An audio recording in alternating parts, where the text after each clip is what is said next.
All right guys, एक बार फिर से आप सभी का आज के इस वीडियो में, आज के इस लेक्चर में हार्दिक स्वागत करता हूं। मैं रोहित सुथार। तो पिछले वीडियो में हमने यहाँ तक स्टडी की थी। इस जो कॉपर का कॉम्प्लेक्स था, इसके हम number of lines find out किए थे जब आपका अनपेयर इलेक्ट्रॉन एक हो। तो एक और कॉम्प्लेक्स रह गया था। उसके बाद में हम बात करते हैं कि जब आपके नंबर ऑफ अनपेयर इलेक्ट्रॉन्स एक से ज़्यादा हो तब उसमें किस प्रकार से जो है नंबर ऑफ लाइंस जो है उसको कैलकुलेट करते हैं। राइट, जैसे एक जैसे कॉम्प्लेक्स लेता हूँ, कॉपर का ही है, ऑक्टाहेड्रल कॉम्प्लेक्स है कुछ इस तरह से।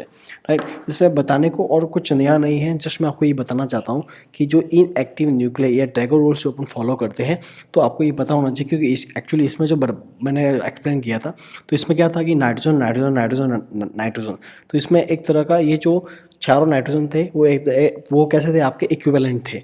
ठीक है, लेकिन इसमें ऐसा नहीं होगा, क्योंकि अगर ये ऑक्टाहेड्रल आप ज्योमेट्री बनाओगे तो आपको कुछ इस तरह से देखने को मिलेगी।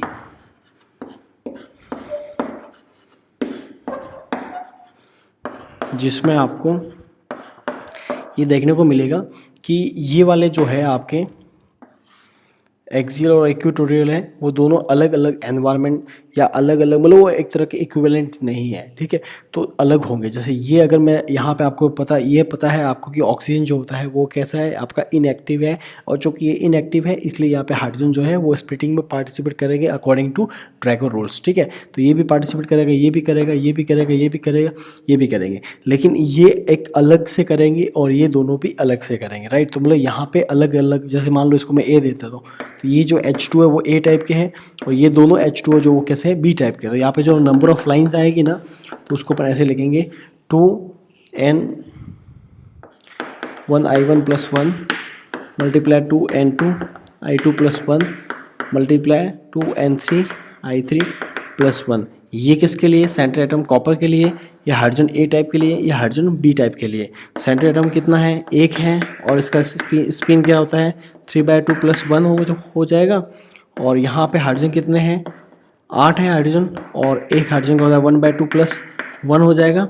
यहाँ पे देखो जरा, हाइड्रोजन कितने हैं, 4 हैं, एक का कितना होता है 1/2 + 1 हो जाएगा। राइट, कुछ इस तरह से हो जाएगा। तो 2 से 2 कैंसिल कर दो सब में। यहाँ पे क्या बच गया, 3 + 1 4, 8 + 1 9, 36 तो ये हो गए, और ये 4 + 1 5। ठीक है, 36 × 5 मतलब ये आपका आ जाएगा 180 लाइंस। 180 लाइंस जो है वो आपको इस कॉम्प्लेक्स में देखने को मिलती है। कुछ न्यू नहीं था, जस्ट मैं ये बताना चाह रहा था कि आपके जो है ड्रैगन रूल्स में कुछ इस प्रकार से भी अलग अलग जो हाइड्रोजन है तो मतलब उसके लिए अलग अलग स्प्लिटिंग होगी। राइट, ओके, ठीक है। अब हम बात करते हैं कि जब आपके ट्रांजिशन मेटल ऐसे हो जिसमें अनपेयर इलेक्ट्रॉन्स मोर देन 1 हो, 2 3 4 इस तरह से हो, राइट, तब उसमें स्प्लिटिंग और उसमें आपके जीरो फील्ड स्प्लिटिंग या क्रैमर्स डीजनरेसी वगैरह उसको कैसे इंट्रोड्यूस करते हैं। ठीक है, चलिए स्टार्ट करते हैं। ऑलराइट, तो मैं यहाँ पे टॉपिक लिख देता हूँ।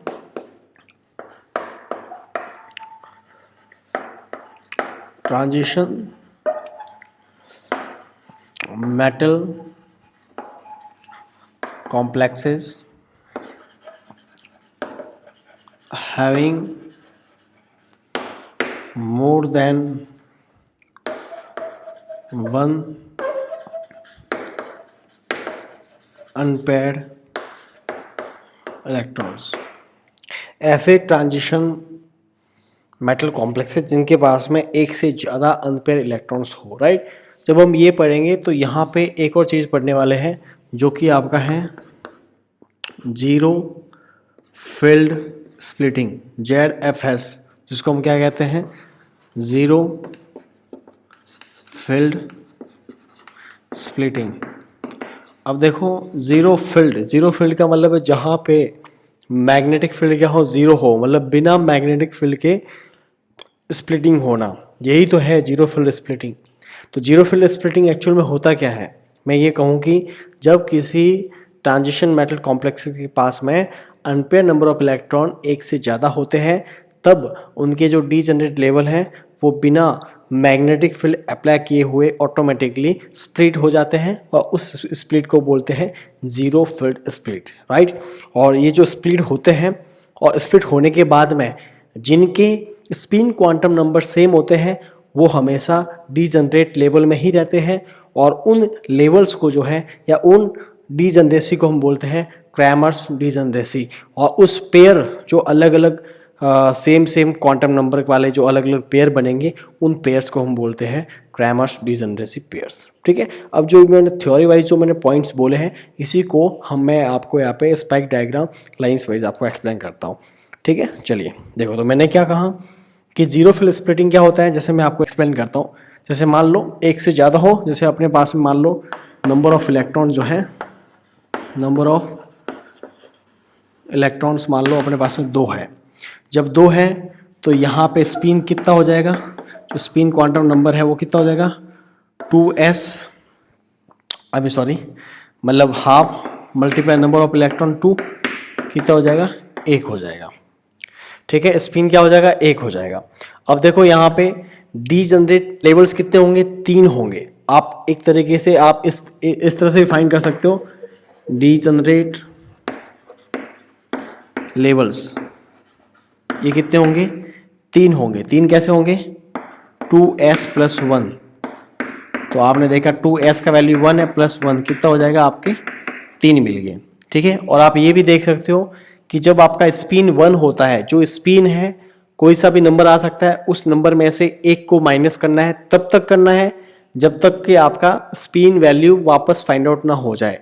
ठीक है, अपोजिट साइन के साथ में। जैसे यहाँ पे 1 है तो एक बार तो मैं लूँगा 1 ही, फिर 1 में से -1 किया तो क्या हो जाएगा 0, तो एक इसका हो गया 0।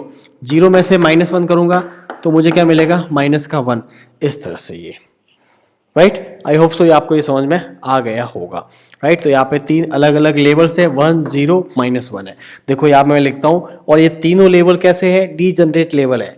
ठीक है, मतलब इनकी जो एनर्जी लेवल है वो आइडेंटिकल है, सबके एक जैसा है। ठीक है, ये लो, ये मैंने कर दिया। ठीक है, इसमें क्या है, एक तो है +-1 है और एक क्या है 0 है। ठीक है, अब ऐसे केस में जहां पे अनपेयर इलेक्ट्रॉन्स मोर देन 1 हो, तो वहां पे ये डीजनरेट लेवल है ऑटोमेटिकली स्प्लिट हो जाते हैं। ठीक है, राइट। और स्प्लिट कैसे होंगे मैं बताता हूं। देखो कुछ इस प्रकार से स्प्लिट होंगे,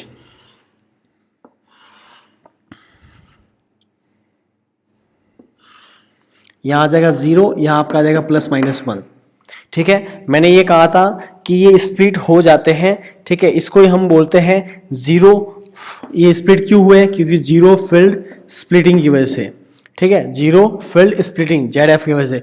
यहाँ पे स्प्लिटिंग क्यों नहीं हुए, क्योंकि यहाँ पे कोई मैग्नेटिक फील्ड नहीं था। अब यहाँ पे ध्यान देना, ये तभी स्प्लिट आपका होगा जब आपके नंबर ऑफ अनपेयर इलेक्ट्रॉन 1 से ज्यादा हो।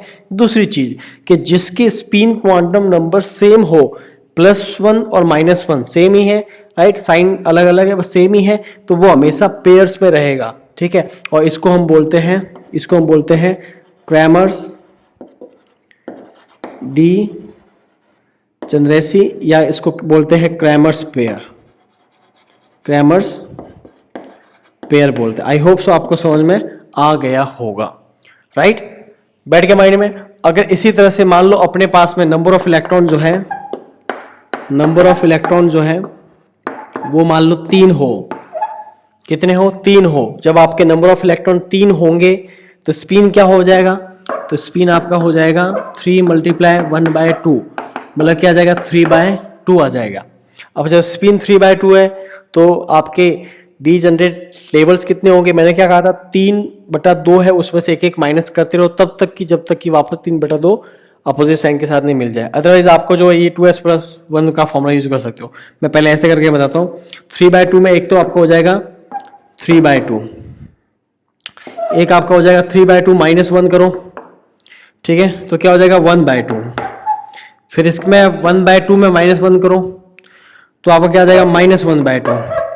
-1/2 में -1 करो तो वापस आपको मिल जाएगा -3/2। ठीक है, देखो आ गया ना वापस ये। ठीक है, मतलब कितने हो गए लेवल्स 1 2 3 4 लेवल्स आपको देखने को मिलेंगे। आप इस फॉर्मूले से भी फाइंड आउट कर सकते हो 2s + 1 s कितना है 3/2 + 1। ठीक है, 2 से 2 कैंसिल, कितने आ गए आपके 4 लेवल्स होंगे। 4 लेवल्स होंगे, किस तरह से होंगे 4 लेवल्स, कुछ इस तरह से होंगे 1 2 3 और 4। ये सारे लेवल्स कैसे हैं, डीजनरेट लेवल है, इनकी जो है एनर्जी सेम है।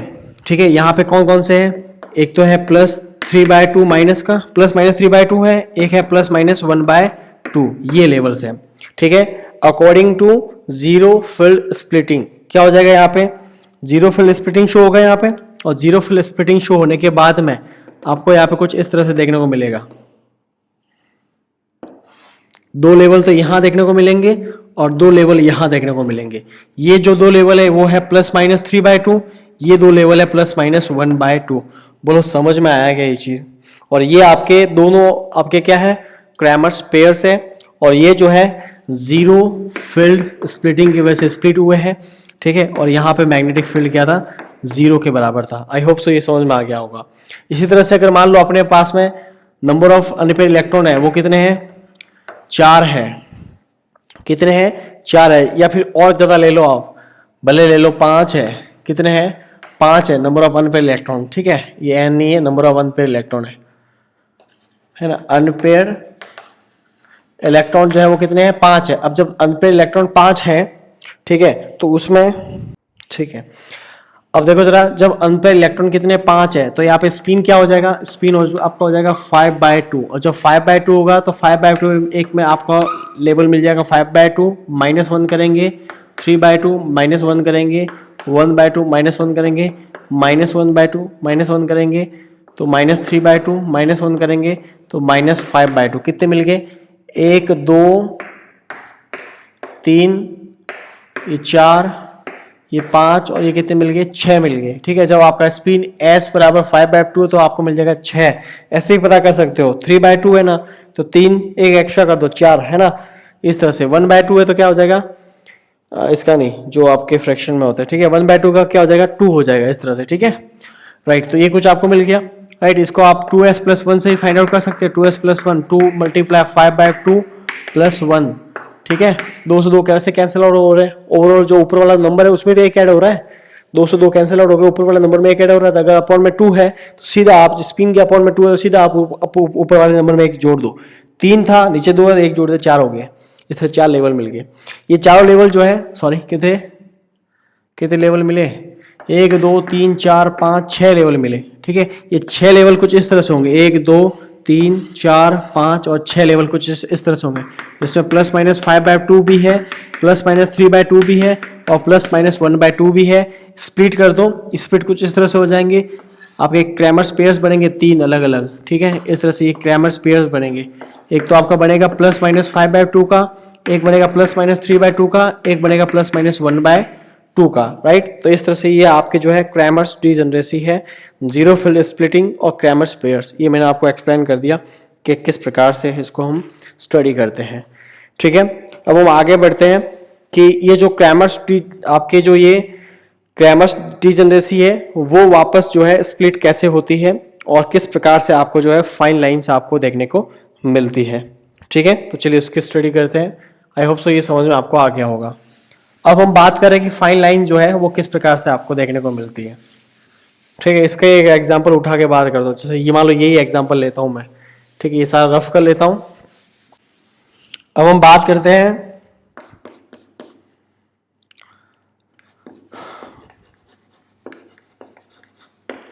Number of fine lines. Number of fine lines, number of fine line जो है वो हम किस प्रकार से करते हैं। जैसे मैं अगर यहाँ पे एक बात करता हूं, 4 इलेक्ट्रॉन ट्रांजिशन कॉम्प्लेक्स। ठीक है, अगर ऐसा कोई कॉम्प्लेक्स जिसके पास 2 इलेक्ट्रॉन हो, तो मैंने आपको बताया था 2 इलेक्ट्रॉन में क्या हो रहा था, 2 इलेक्ट्रॉन में कुछ इस प्रकार से 3 बन रहे थे एनर्जी लेवल, +-1 और 0, और फिर वो जो है स्प्लिट हो रहे थे। समझ जाना आप थोड़ा सा, है ना। फिर वो स्प्लिट हो रहे थे इस टाइप से। ठीक है, और यहाँ पे रह रहा था आपका 0, यहाँ पे रह रहा था +-1। ठीक है, अब देखो जरा, अब नेक्स्ट क्या होगा, अब देखो जरा, अब मैं ये कहना चाहता हूं कि ये जो क्रैमर्स डीजनरेसी है ये भी आपके ब्रेक हो जाएगी। राइट, क्यों ब्रेक होगी, आप ये भी समझ सकते हो। क्रिस्टल फील्ड थ्योरी जो है, क्रिस्टल फील्ड थ्योरी जो है, या ये कहो कि क्रिस्टल फील्ड की वजह से ये जो है ब्रेक हो जाएगी, और ये ब्रेक होकर के कुछ इस तरह से इसके एनर्जी लेवल्स देखने को मिलेंगे। ये इसका जो है 0 का है, ये आपका कुछ इस तरह से, ये भी आपके ब्रेक हो गया, ये आपका हो गया -1, ये आपका हो गया +1। तो आप में तो आपका जो ये क्रैमर्स डीजनरेसी था वो फर्दर जो है वो ब्रेक हो जाएगा कुछ इस तरह से, कुछ इस तरीके से, ठीक है। अब यहाँ पे आप चेक करो कि फाइन लाइंस क्या होगी, आप चेक करो फाइन लाइंस क्या होगी। अच्छा, इसका जो सिलेक्शन रूल है, जब आपके number of unpaired electrons more than 1 हो जाते हैं तो सिलेक्शन रूल वैसे ये होता है, delta mi is equal to +-1 +-2 इस तरह से होता है। लेकिन +-1 के बाद में +-2 की जो इंटेंसिटी है वो बहुत ही कम होती है, या ये कहे कि वो बहुत ही कम होती है या शून्य होती है, इसलिए इसको जो है काउंट नहीं करते हैं, ठीक है। ऐसा नहीं कि ये फॉर्बिटल है, अलाउ है, बट इसकी इंटेंसिटी बहुत कम होती है, इसलिए ये जो है शो ही नहीं होगा आपको लाइंस, है ना। तो आपको ये ओवरऑल मानना है +-1 के बारे में।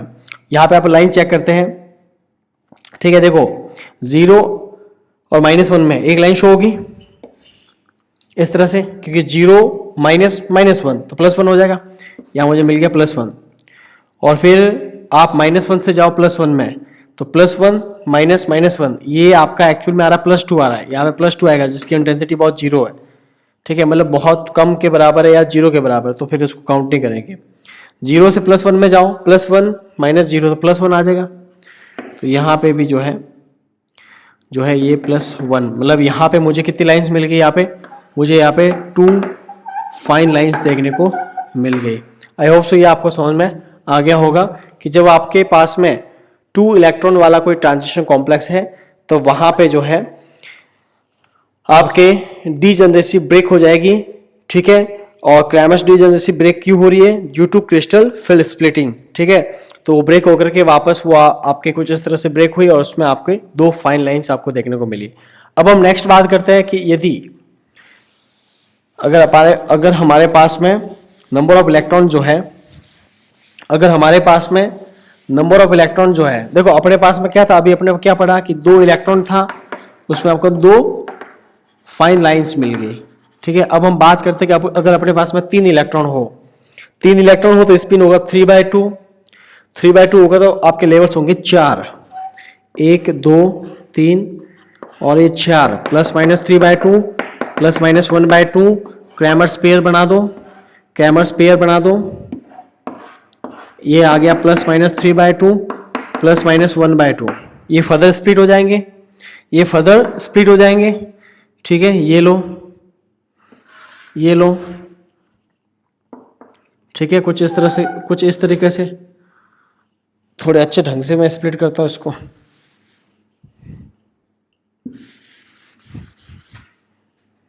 कुछ इस तरीके से ये स्प्लिट हो जाएंगे,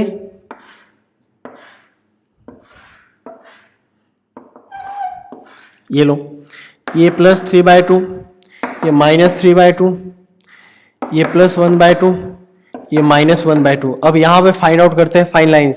सिलेक्शन रूल आपको पता ही है, +-1, -1 से जाओ -3/2 में, -3/2 +1/2 क्या हो रहा है क्या? बिल्कुल होगा, है ना। आप चेक करो ना, -3/2 ये माइनस हो जाएगा +1/2, तो ओवरऑल -2/2 कैंसिल होकर क्या आ जाएगा -1। तो यहाँ पे आ रहा है आपका -1, मतलब ये अलाउ है। फिर आप -1 और इसका देखो +1 का, +1/2 और -1/2, ये प्लस हो जाएगा, +1 मिल रहा है, बिल्कुल ये भी होगा, ये +1 मिलेगा यहाँ पे। फिर हम चेक करते हैं इसका +3/2 और ये +1/2, तो इसका 2 आएगा, जिसकी इंटेंसिटी बहुत कम है, तो काउंट मत करो इसको। -3/2 और +1/2 ये भी प्लस में आएगा, बहुत बढ़ जाएगा, 2 आएगा, है ना, 4 हो जाएगा अपन, ये भी नहीं होगा।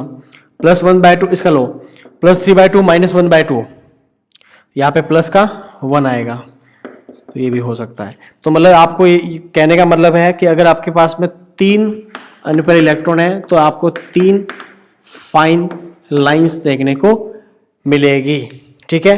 अब एक और ले लेते जो अपने वहां पे ट्राई किया था 5 इलेक्ट्रॉन के लिए, है ना। अगर आपके अपने पास में 5 इलेक्ट्रॉन्स है तो क्या होगा, देखो 5 इलेक्ट्रॉन से तो आपको लाइंस मिल रही थी, 6 लाइंस मिल रही थी, है ना, ±5 5/2 प्लस माइनस 3/2 और प्लस माइनस 1/2। ठीक है, इस तरह से यहाँ पे थोड़ा और मैं अच्छे से ड्रॉ करूँ, थोड़ा अच्छे से ड्रॉ करते हैं। इस तरीके से यहाँ पे वो तो समझ में आ गया होगा। यहाँ पे ये आपके आ गया प्लस माइनस 5/2, ये आ गया प्लस माइनस 3/2 और ये आ गया, इसको थोड़ा भूल जाओ आप, ये आपका आ गया प्लस माइनस 1/2। ठीक है, कीजिए, स्प्लिट कीजिए। एक सेकेंड, ये कुछ इस तरह से, इस तरीके से होगा स्प्लिट है। ठीक है, ये लो, ये लो,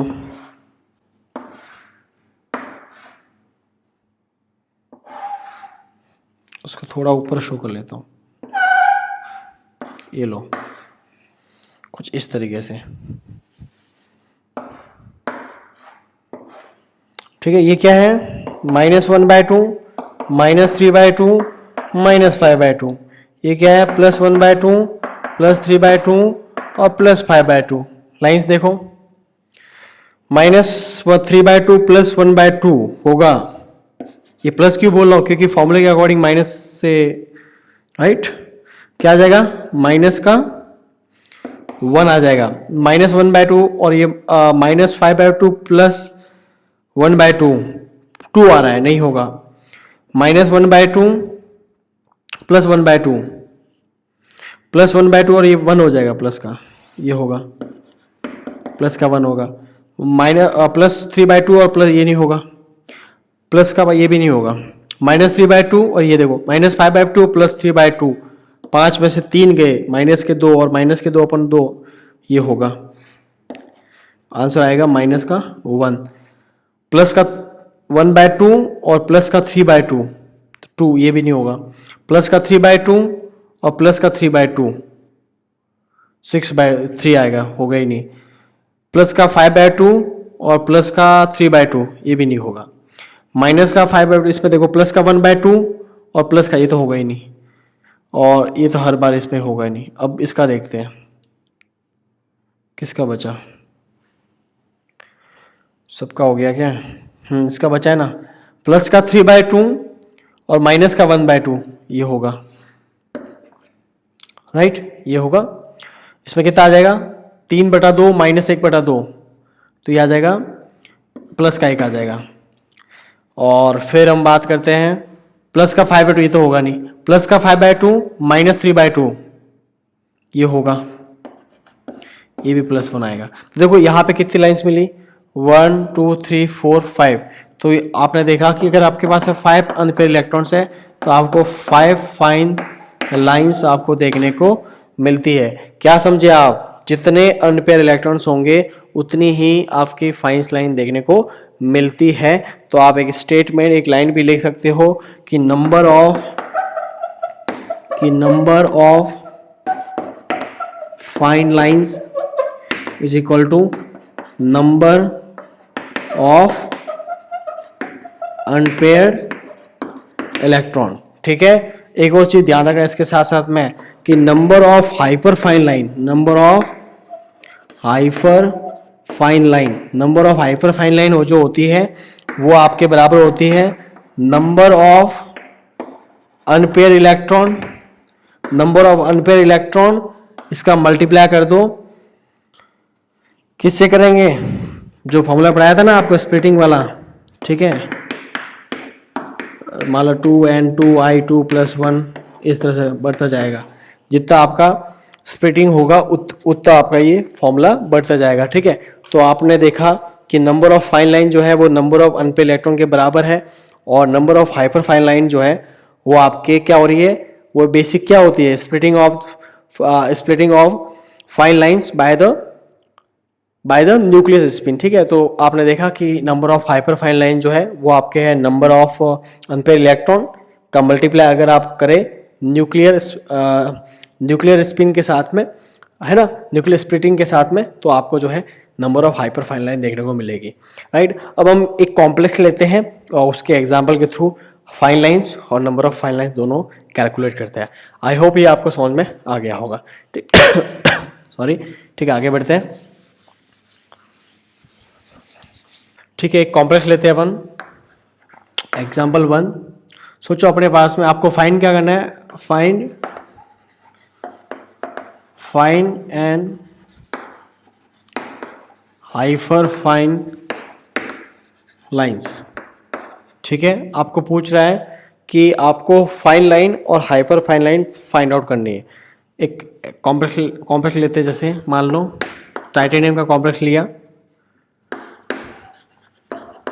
H2O4 NH3 का होल ट्वाइस, मान लो ये ट्रांस है, ठीक है, एक कोई ट्रांस कॉम्प्लेक्स है, और इसके ऊपर लगा दिया प्लस का 2, तभी तो होंगे इसके। प्लस का 2 मतलब कितने अनपेयर इलेक्ट्रॉन कितने हैं, 2 है, राइट। अब देखो सीधा मैंने फाइंड आउट कर दिया। वैसे ट्रांस है तो मतलब क्या हो जाएगा, टाइटेनियम है और ऑक्टाहेड्रल कॉम्प्लेक्स है, NH3 यहाँ होगा, एक NH3 ट्रांस पोजीशन पे, और यहाँ पे जो है आपके हो जाएंगे H2O, इस तरह से H2O।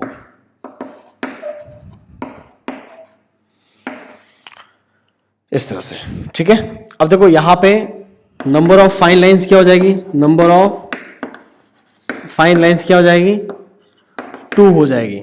Number of fine lines क्या हो जाएगी, 2 हो जाएगी, क्योंकि अगर आप देखोगे ये ऑक्टाहेड्रल कॉम्प्लेक्सेस है, और जब आपका इसका जो डी ऑर्बिटल में नंबर ऑफ इलेक्ट्रॉन्स आप देखोगे, ठीक है, तो जो T2G वाला है ये EG वाला है, और ये जो T2G वाला है, ठीक है, इसमें आप यहाँ पे 2 इलेक्ट्रॉन देखोगे, ये आपका T2G है, ये आपका क्या है, EG है, ठीक है। तो इसमें आपकी ये क्या है, 2 अनपेयर इलेक्ट्रॉन्स है, ठीक है। तो जितने अनपेयर इलेक्ट्रॉन्स होते हैं उतनी क्या होती है, इसकी फाइन लाइंस होती है। अब हम बात करते हैं हाइपर फाइन लाइन, बताओ इसकी हाइपर फाइन लाइन बताओ। हाइपर फाइन लाइन क्या होता है, नंबर ऑफ अनपेयर इलेक्ट्रॉन जो कि 2 है, और क्या हो जाएगा आपका न्यूक्लियस स्प्लिटिंग में देखो जरा, ऑक्सीजन क्या है, ड्रैगन रूल के अकॉर्डिंग इनएक्टिव है तो हाइड्रोजन काउंट होंगे, नाइट्रोजन क्या है, एक्टिव है तो हाइड्रोजन काउंट नहीं होंगे, मतलब हाइड्रोजन पार्टिसिपेट यहाँ तो नहीं, यहाँ एक्चुअल में करेंगे, जबकि यहाँ पार्टिसिपेट नहीं करेंगे। तो देखो जरा, एक तो हो जाएगा 2N1I1 + 1 for the central atom titanium, और दूसरा है 2N2I2 + 1, ये मान लो ऑक्सीजन वाले हाइड्रोजन के लिए है ना, ऑक्सीजन वाले हाइड्रोजन के लिए HO लिख देता हूँ मैं। 2N2 ऐसे ही लिखना कोई ज़रूरी नहीं है, जैसे पता रहे कि भाई आपने किसको ऐड किया, ठीक है। मैं आपको एक्सप्लेन कर रहा हूँ इसलिए मैंने बताया। और ये है आपके नाइट्रोजन के लिए, ठीक है, वैसे हाइड्रोजन लिख दो बोले, क्या है, हाँ ऑक्सीजन के लिखना जरा। तो 2 मल्टीप्लाई किससे हो रहा है, 2 का मल्टीप्लाई टाइटेनियम का हो जाएगा, एक है, एक का होता है 3/2 + 1, ठीक है। 2 मल्टीप्लाई हाइड्रोजन कितने हैं, 2 2 2 2 8 16, 8 ही तो है, मल्टीप्लाई 1/2 + 1, और नाइट्रोजन है आपके 2, एक का होता है 1 + 1, ठीक है। बताओ कितना आ गया, 2 से 2 कैंसिल, ये आपके हो गए 6, मतलब 3 1 4, मल्टीप्लाई 2 से 2 कैंसिल, और ये आपके हो गए 9, 36 तो हो गए, और ये 4 और 5 180, 360, ठीक है, लिख दूं 300, क्या किया मैंने, सही कर रहा हूँ क्या, 36 का मल्टीपल अपना 180 से करेंगे, हाँ सही है ना, 360 लाइंस। अब ये 360 लाइंस क्या है, तो ये आपकी है हाइपर फाइन लाइंस है, ठीक है। आई होप सो आपको ये समझ में आ गया होगा, ठीक है। तो कुछ इस प्रकार से हम हाइपर फाइन लाइंस और फाइन लाइंस कैलकुलेट करते हैं, ठीक है। अब हम आपको बताते हैं कि हाइपर फाइन लाइन कांस्टेंट होता है वो जो है किस प्रकार से अफेक्ट करता है इलेक्ट्रोनेगेटिविटी के साथ में, क्या रिलेशन शो करता है, ठीक है। इसको मैं रफ कर लेता हूँ।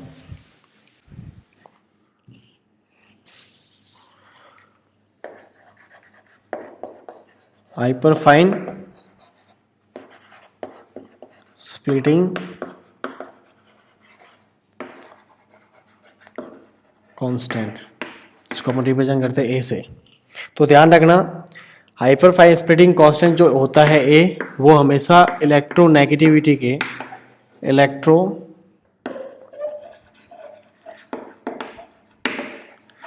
के क्या होता है, इन्वर्सली प्रोपोर्शनल होता है, ध्यान रखना। आपका हाइपर फाइन स्प्लिटिंग कांस्टेंट जो होता है, जब आपके स्पेक डायग्राम में आपने देखा होगा ए का वैल्यू वगैरह, तो वो जो है इलेक्ट्रोनेगेटिविटी के आपके इन्वर्सली प्रोपोर्शनल होगा। दूसरी चीज ये भी ध्यान रखना, मोर स्प्लिटिंग मोर हाइपर फाइन लाइन कांस्टेंट, मोर हाइपर फाइन स्प्लिटिंग कांस्टेंट।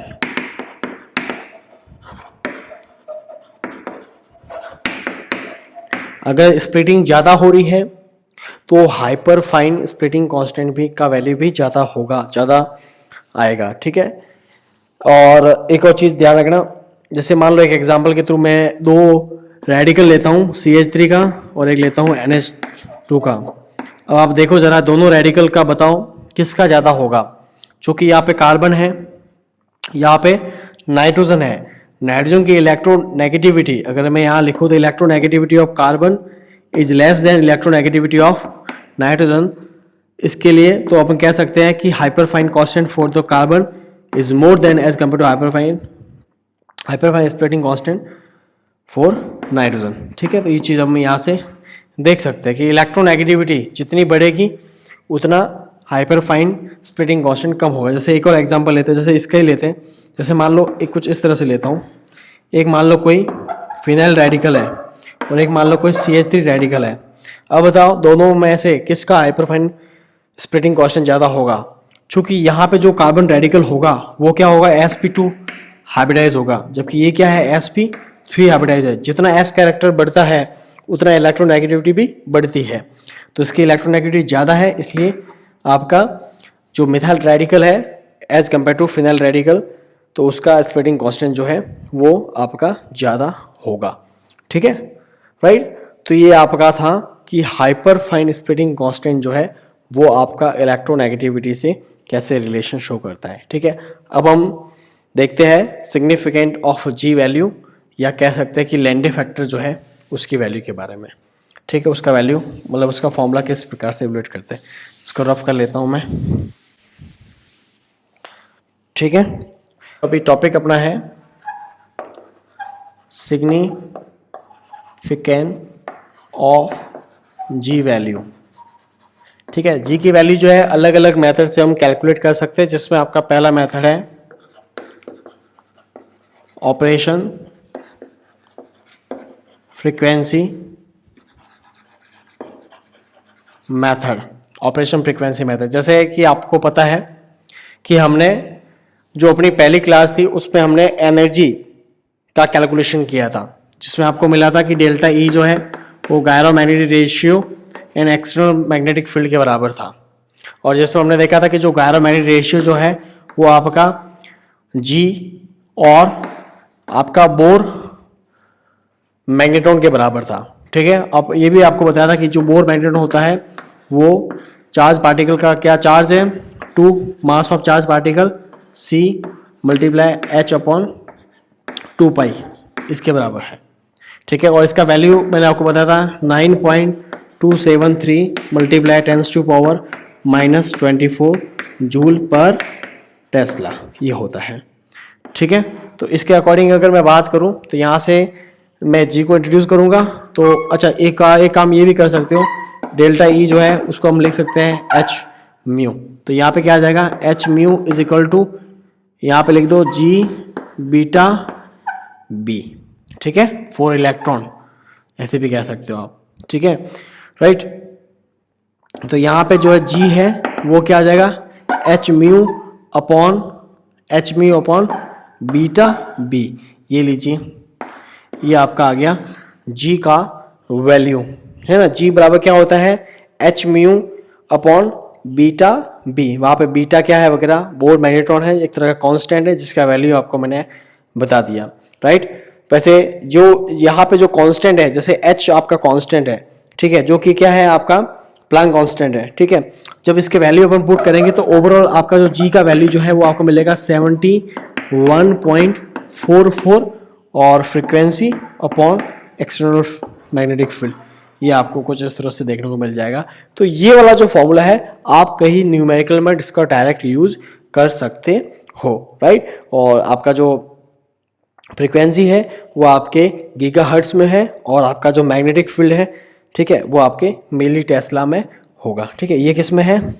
ये आपके गीगाहर्ट्ज में, और ये किस में है? ये आपके मिली टेस्ला में, ठीक है। ये आपको थोड़ा सा ध्यान रखना होगा इसका, ठीक है, मिली टेस्ला में, राइट। तो आई होप सो आपको ये भी समझ में आ गया होगा।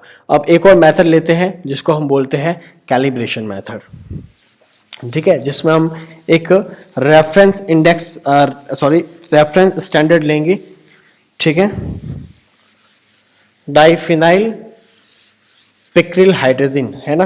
दूसरा मेथड लेते हैं जो कि आपका है कैलिब्रेशन मेथड, ठीक है। इसमें अपन क्या लेंगे? एक तरह का रेफरेंस स्टैंडर्ड लेंगे जिसका एक जी का वैल्यू फिक्स होगा, और वो आपका है डाइफिनाइल पिक्रिल हाइड्रोजिन, है ना। इसको अगर आप स्ट्रक्चर वाइज समझना चाहते हो तो आप ये समझो, हाइड्रोजन बनाओ कुछ इस तरह से, और पिक्रिक एसिड जो होता है ना, क्या होता है? OH,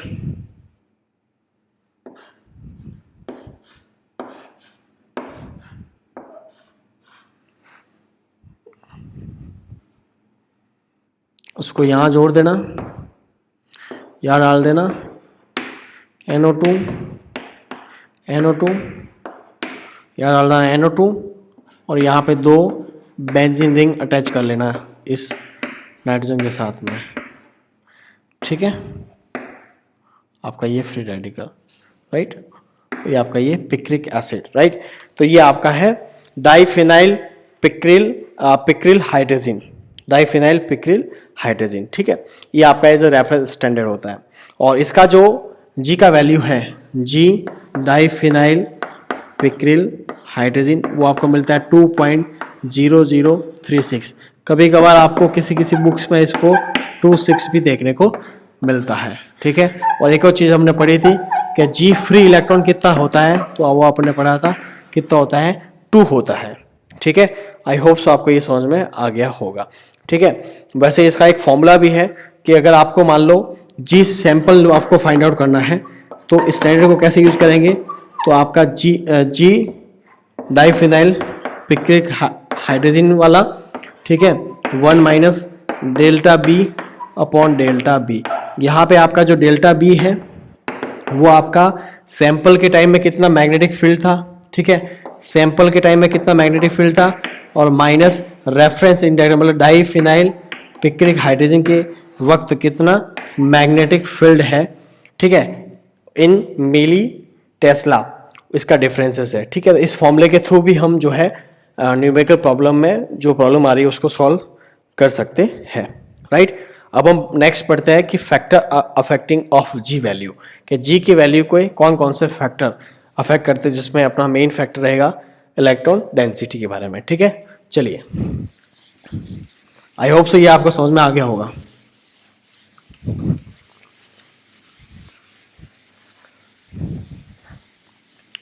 right. तो अभी अपना अगला टॉपिक है फैक्टर अफेक्टिंग जी वैल्यू, ठीक है। अपना टॉपिक है फैक्टर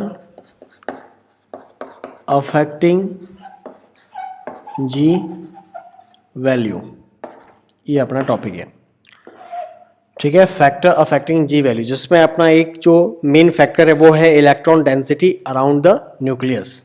क्या है? Electron density around the nucleus के अराउंड इलेक्ट्रॉन डेंसिटी जो है वो जी की वैल्यू को किस प्रकार से अफेक्ट करती है। ध्यान रखना, जी की वैल्यू जो है हमेशा इलेक्ट्रॉन डेंसिटी के डायरेक्टली प्रोपोर्शनल होती है। इलेक्ट्रॉन डेंसिटी की हमेशा क्या होती है? जी की वैल्यू डायरेक्टली प्रोपोर्शनल होती है, ये हमेशा ध्यान रखना, ठीक है। दूसरी चीज, आपका यहाँ से आपको जो है जी का एक वैल्यू भी मिलता है, ठीक है। जैसे अगर मैं बात करूँ जी इज इक्वल टू, एक फॉर्मूला वाइज देखने को मिलेगा 2 minus 8 lambda upon change in energy. ठीक है, यहाँ पे आपका जो लैम्बडा है वो वेव लेंथ नहीं है, वो आपका है स्पिन ऑर्बिट कपलिंग कांस्टेंट, है ना। लैम्बडा क्या है स्पिन ऑर्बिट कपलिंग कांस्टेंट। ठीक है, ये आपका लैम्बडा है। ये एक्चुअली नंबर ऑफ इलेक्ट्रॉन्स पे डिपेंड करता है। अगर मान लो इलेक्ट्रॉन्स जो है 1 से लगा करके 4 तक है तो ध्यान रखना, तो आपका लैम्बडा का वैल्यू क्या होगा, पॉजिटिव होगा। और अगर मान लो इलेक्ट्रॉन 6 से लगा करके 9 तक है तो ध्यान रखना lambda it means spin orbital coupling constant का वैल्यू क्या होगा, नेगेटिव होगा। ये आपका मोस्ट इंपॉर्टेंट चीज है, ये ध्यान रखना। अगर इलेक्ट्रॉन्स जो है वो 1 से 4 तक है तब तो आपके जो है लैम्बडा का वैल्यू क्या होगा, पॉजिटिव होगा। अदरवाइज अगर आपके इलेक्ट्रॉन की जो संख्या है वो 6 से लगा के 9 के बीच में है तो आपका लैम्बडा क्या होगा, नेगेटिव होगा। आई होप सो आपको ये भी आपको समझ में आ गया होगा। ठीक है, अब हम आगे बात करते हैं आइसोट्रोपी और आपका एनिसोट्रोपी, वो क्या होता है ESR में। ठीक है, चलिए नेक्स्ट टॉपिक है आपका, ये छोटे छोटे टॉपिक्स है जिसके रिलेटेड आपके प्रॉब्लम्स पूछे जाते हैं CSIR नेट में, बहुत हेल्प करेंगे। इवन इसके थ्रू में ये जब हो जाएगा पूरा ESR, उसके बाद में हम ESR के जो CSIR में प्रॉब्लम पूछी गई है उसको हम डिस्कस भी करेंगे। ठीक है, राइट। अब हम बात करते हैं आइसोट्रोपी और एनिसोट्रोपी इन ESR। ठीक है, तो अभी अपना टॉपिक है आइसोट्रोपी एंड एनिसोट्रोपी। ठीक है, आइसोट्रोपी एंड एनिसोट्रोपी। अब ये क्या होता है आइसोट्रोपी और एनिसोट्रोपी, देखो इसका आप टर्म देखो, आइसो का मतलब क्या होता है, सेम। आइसो का मतलब बेसिक क्या होता है, सेम। मतलब कहना ये चाहता हूँ कि इसमें इलेक्ट्रॉन डेंसिटी जो होगी अलग अलग एक्सिस में, GX में, GY में और GZ में। जैसे अलग अलग एक्सिस का मतलब है, सोचो जैसे अपने पास में 3 अलग अलग एक्सिस होते हैं ना, इस तरह से। मान लो ये GZ है, ये GY है और ये GX है, इस तरह से। तो उन सभी का इलेक्ट्रॉन डेंसिटी क्या है, सेम है। अगर इलेक्ट्रॉन डेंसिटी सेम है तो नंबर ऑफ मतलब यहाँ पे सेट्स ऑफ लाइन्स मतलब कितने सेट्स ऑफ लाइन मिलेगी, तो यहाँ पे खाली एक सेट आपको लाइंस का देखने को मिलेगा, क्योंकि जितने G की वैल्यू डिफरेंट होंगे उतनी आपको सेट्स ऑफ लाइन देखने को मिलेगा। सारे G की वैल्यू सेम है। ठीक है, अब ये कौन कौन से कॉम्प्लेक्सेस में होता है, तो जो आपके नॉन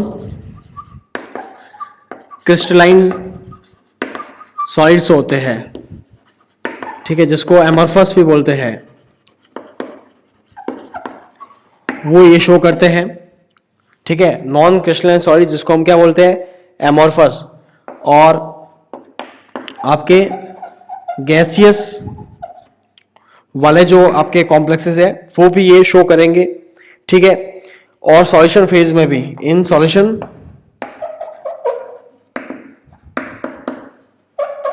गैसियस फेज लिख दो। ठीक है, तो ये आइसोट्रोफिक जो है वो कब शो होता है, मोस्ट ऑफ जब आपके एक तो नॉन क्रिस्टलाइन सॉलिड्स जो होते हैं एमॉर्फस सॉलिड वो शो करते हैं, और दूसरा ऐसे कंपाउंड जो कि गैसियस फेज में है या सॉल्यूशन फेज में है वो ये शो करते हैं। ठीक है, और एक और कह सकते हैं कि इन परफेक्टली ऑक्टाहेड्रल में या इन परफेक्टली क्यूबिक में। अगर कोई परफेक्टली क्यूबिक है या कोई परफेक्टली ऑक्टाहेड्रल है तो वो जो है आइसोट्रोफी जो है वो शो करेगा इन ESR। ठीक है, दूसरी चीज एनिसोट्रोपी क्या होती है, देखो एनिसोट्रोपी में वापस 2 टाइप्स हम पढ़ेंगे। अगर मैं बात करता हूं एनिसोट्रोपी में, तो एनिसोट्रोपी में हम 2 अलग अलग टाइप पढ़ेंगे। किस तरह से कि मान लो आपका तीनों बराबर नहीं है, GX, GY और GZ की जो इलेक्ट्रॉन डेंसिटी है तीनों एक्सेस पे इक्वल नहीं है, तो यहाँ पे 3 सेट्स ऑफ लाइन, क्योंकि जितने डिफरेंट होंगे G की वैल्यू उतने ही आपको आपके लाइन के सेट्स मिलेंगे। तो यहाँ पे 3 सेट्स ऑफ लाइंस यहाँ पे देखने को मिलेगा। ये कौन से कॉम्प्लेक्स शो करते हैं, जिनके स्ट्रक्चर जो है आपके ऑर्थोरोम्बिक या रोम्बाहेड्रल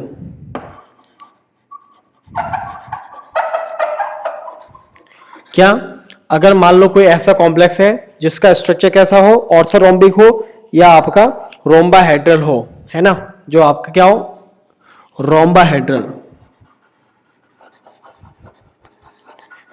वो जो है वो आपके कंपाउंड जो है वो शो करते हैं एनिसोट्रॉपिक। ठीक है। दूसरी चीज कि अगर मान लो कि Gx है वो बराबर है Gy के, बट आपका Gz जो है वो बराबर नहीं है, अगर ऐसा केस हो तो वहां पे आपको 2 सेट्स ऑफ लाइन देखने को मिलेगा। ठीक है। और ये जो है कौन शो करते हैं, डिस्टॉर्टेड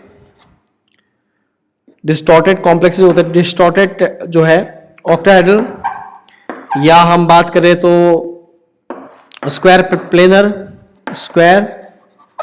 प्लेनर या स्क्वायर पिरामिडल। ठीक है, या क्या, square pyramidal, distorted octahedral, square planar या स्क्वायर पिरामिडल, ये का जो कंपाउंड आपके होते हैं वो आपके शो करते हैं एनिसोट्रॉपी। ठीक है। और इसमें 2 सेट्स ऑफ लाइन यहाँ पे देखने को मिलती है। ठीक है, राइट। अब देखो जरा एक चीज आपको ये भी ध्यान में जो है होनी चाहिए कि यहाँ पे जो ऐसे जी जो वैल्यू है, जो जी का वैल्यू है, तो यहाँ पे एक और टर्म जो आपको पता होना चाहिए कि direction of the magnetic field.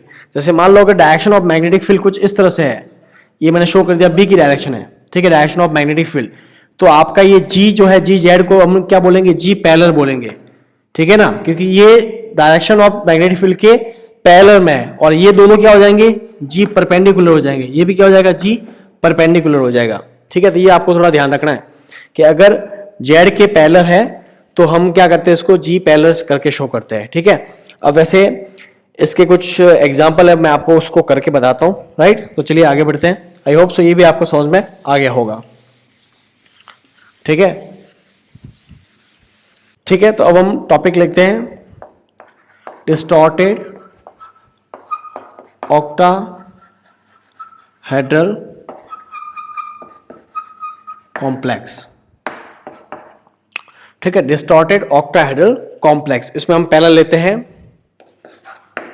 जैसे मान लो अपने पास में कोई टेट्रागोनल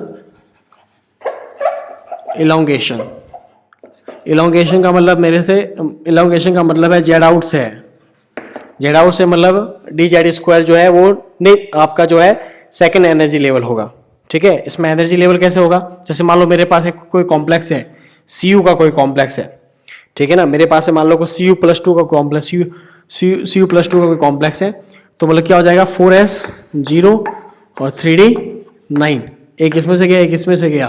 तो अब यहां मैं अगर बनाऊं तो dx² y² dz² और d, सही कर रहा हूं बिल्कुल, xy और dxz और dyz।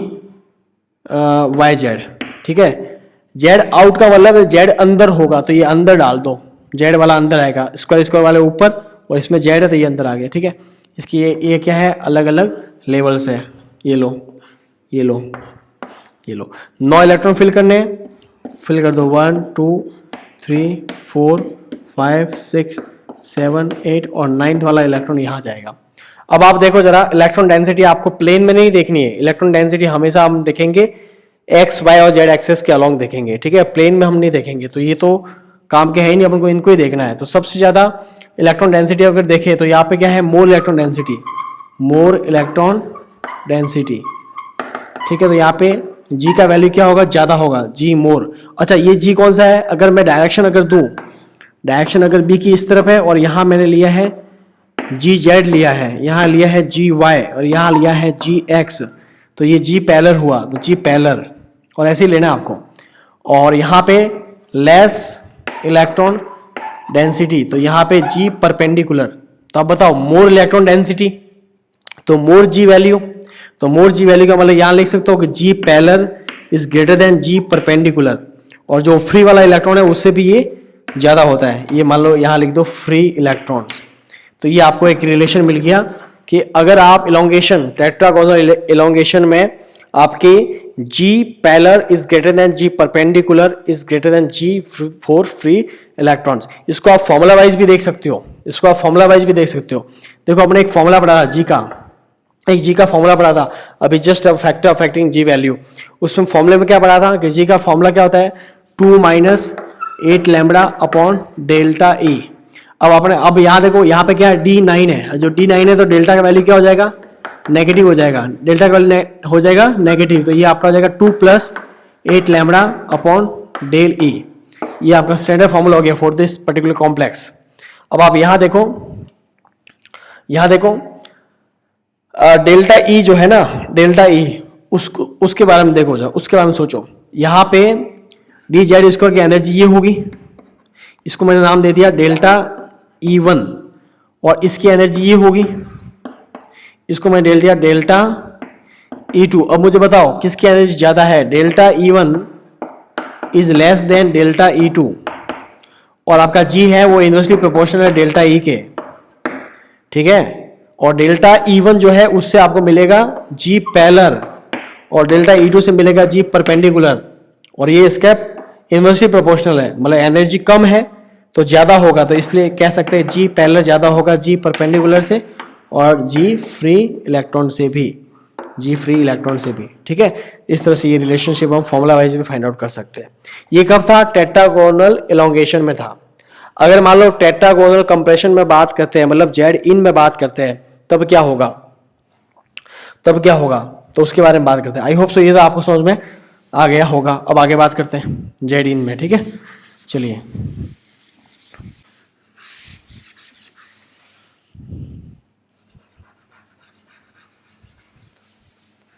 अब हम बात करते हैं टेट्रागोनल कंप्रेशन के बारे में। मतलब जेड इन का मतलब जेड बाहर है, मतलब ऐसे d z square d x square minus y square d x z d y z और डी एक्स वाई, ये लो ये लो ये लो ये लो, कुछ इस तरह से, कुछ इस तरीके से। ये वही कॉम्प्लेक्स ले लो Cu वाला, Cu+2 D9, ठीक है ना, जैसे होता है ना CuSO4 0.5H2O कॉपर सल्फेट, ठीक है, वो ले लो। नीला धोता, 9 इलेक्ट्रॉन फिल कर दो, 1 2 3 4 5 6 7 8 और 9। अब आप देखो जरा इसमें क्या हो रहा है, इसमें आपका ये G पैरेलल है, ये क्या G परपेंडिकुलर। अब इसमें इलेक्ट्रॉन डेंसिटी क्या है, लेस है, और इसमें इलेक्ट्रॉन डेंसिटी क्या है, हाई है। High electron density G high, और यहाँ पे क्या हो जाएगा G लेस हो जाएगा। और ये कौन सा था, G पैरेलल वाला था, तो यहाँ पे G पैरेलल जो है वो कम होगा किससे, G परपेंडिकुलर से। बोलो समझ में आ गया। तो मैंने ये बताया कि कंप्रेशन में तो आपका G पैरेलल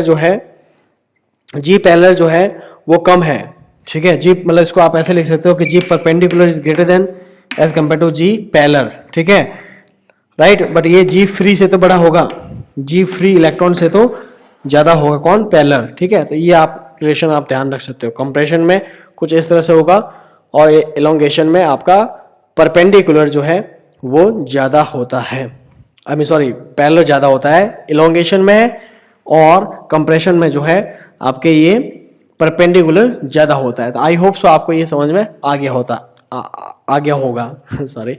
तो अब हम बात करते हैं कि स्क्वायर प्लेनर जो कॉम्प्लेक्स होते हैं उसमें हम किस प्रकार से जो है ये G की वैल्यू को जो है फाइंड आउट करते हैं, ठीक है। आई होप सो ये भी आपको समझ में आ गया होगा।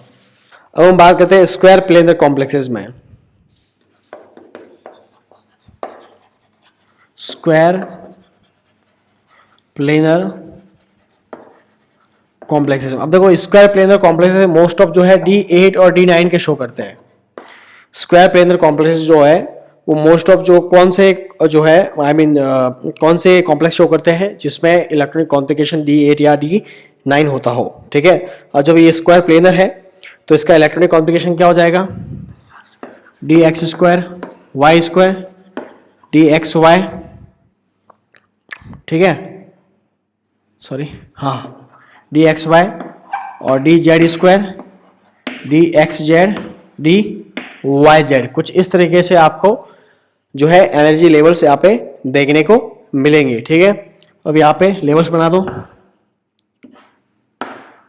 ठीक है, मान लो अपने पास में कोई D8 कॉम्प्लेक्स है, D8 कॉम्प्लेक्स है, मतलब 8 इलेक्ट्रॉन फिल करने, 1 2 3 4 5 6 7 और 8, ये मैंने फिल कर दिया।